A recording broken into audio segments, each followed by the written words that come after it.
Hello guys, അസ്സലാമു അലൈക്കും. Welcome back to my YouTube channel. അപ്പോൾ പുതിയ റമദാൻ റെസിപ്പിയിലേക്ക് എല്ലാവർക്കും സ്വാഗതം. അപ്പോൾ ഞാൻ ഇന്ന് ഉണ്ടാക്കാൻ പോകുന്നത് കാസർഗോഡിലെ സ്പെഷ്യലായിട്ടുള്ള ബിർണിയാണ്.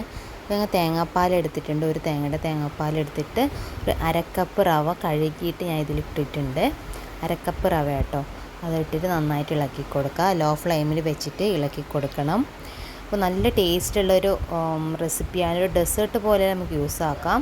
അപ്പോൾ ഞാൻ ഇതിൽ 3 വലിയ സ്പൂണ് ഷുഗർ ആഡ് ചെയ്യുന്നുണ്ട്. കൂടുതൽ മധുരം അത്ര നന്നാവില്ല. ഒരു ഡെസേർട്ട് പോലെയാണ്, നല്ല ടേസ്റ്റാണ്. എല്ലാവരും കുട്ടികൾക്കെല്ലാം വളരെ ഇഷ്ടപ്പെടും. ഒരു 5 ഏലക്ക എടുത്തിട്ട് ഞാൻ ഇടിച്ചു കൊടുക്കുന്നുണ്ട്. പിന്നെ 3-4 ചെറുപഴം ഞാൻ മുറിച്ചിട്ട് ഇതിലിട്ട് കൊടുക്കുന്നുണ്ട്.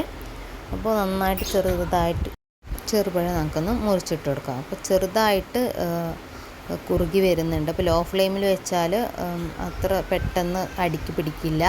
അപ്പം നമുക്ക് എന്ത് ചെയ്യാം, ഫസ്റ്റ് നമ്മുടെ ചെറുപഴം മുറിച്ച് കൊടുക്കാം. ചെറുതായിട്ടാണ് മുറിച്ച് കൊടുക്കേണ്ടത്.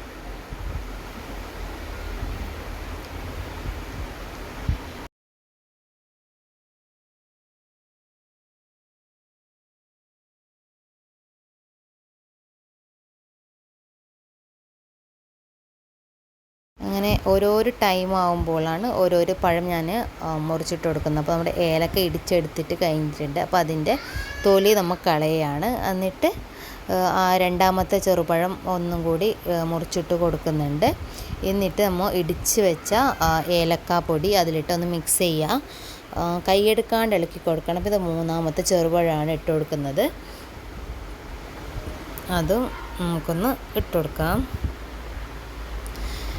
3 ചെറുപഴമാണ് ഇട്ടിട്ടുള്ളത് കേട്ടോ. എന്നിട്ട് കാഷ്യൂവും കിസ്മിസ് നന്നായിട്ട് നല്ല നെയ്യിലിട്ട് വറുത്തെടുക്കണം. നന്നായിട്ട് വറുത്തെടുത്തിട്ടുണ്ട്. അപ്പോൾ നമ്മുടെ ഈ ബിർണി എല്ലാവർക്കും ഇഷ്ടമാവും കേട്ടോ. ബിർണി എന്ന് പറഞ്ഞാൽ നമ്മുടെ ഈ ഐറ്റം ചെറുതായിട്ട് കുറുകി വരുന്നുണ്ട്. അപ്പോൾ നമുക്ക് ഇതിലേക്ക് നമ്മുടെ കാഷ്യൂവും കിസ്മിസ് താളിച്ചൊഴിച്ച് കൊടുക്കുക.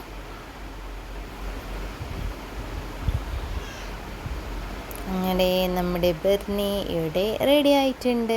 അപ്പോൾ ഒന്നും കൂടി ഇളക്കി കൊടുത്താൽ നമ്മുടെ ബിർണി ഇവിടെ റെഡിയായി. അപ്പോൾ എല്ലാ കുട്ടികളും ഇഷ്ടമാവും, വലിയവർക്കും ഇഷ്ടമാവും. നല്ലൊരു സ്വാദുള്ളൊരു റെസിപ്പിയാണ്. എല്ലാവരും ട്രൈ ചെയ്ത് നോക്കാം. എസ്പെഷ്യലി നമ്മുടെ റമദാൻ മാസത്തിൽ ഒരു ഡെസേർട്ട് പോലെ നമുക്ക് ചൂടോട് തന്നെ നമുക്ക് സെർവ് ചെയ്യാം കേട്ടോ. സെർവ് ചെയ്തിട്ട് നമുക്ക് നോമ്പ് തുറക്കുമ്പോൾ എടുക്കുമ്പോൾ ഒരു ഡെസേർട്ട് പോലെ ഒരു സെറ്റായിട്ട് കിട്ടും. അപ്പോൾ നല്ല ടേസ്റ്റാണ് കേട്ടോ. അപ്പോൾ എല്ലാം നമുക്കൊന്ന് ഒഴിച്ചു കൊടുക്കാം. വെള്ളം ഇല്ലാത്ത ബൗളിലോട്ട് ഒഴിച്ചു കൊടുക്കാൻ ശ്രദ്ധിക്കുക. അങ്ങനെ എല്ലാം ഒഴിച്ചു കൊടുക്കുന്നുണ്ട്. അപ്പോൾ നമ്മൾ വെള്ളം നന്നായിട്ട് പൊയിപ്പിച്ചിട്ട് ഒന്നും കൂടി ഫുള്ള് ഒഴിച്ചു കൊടുക്കാം.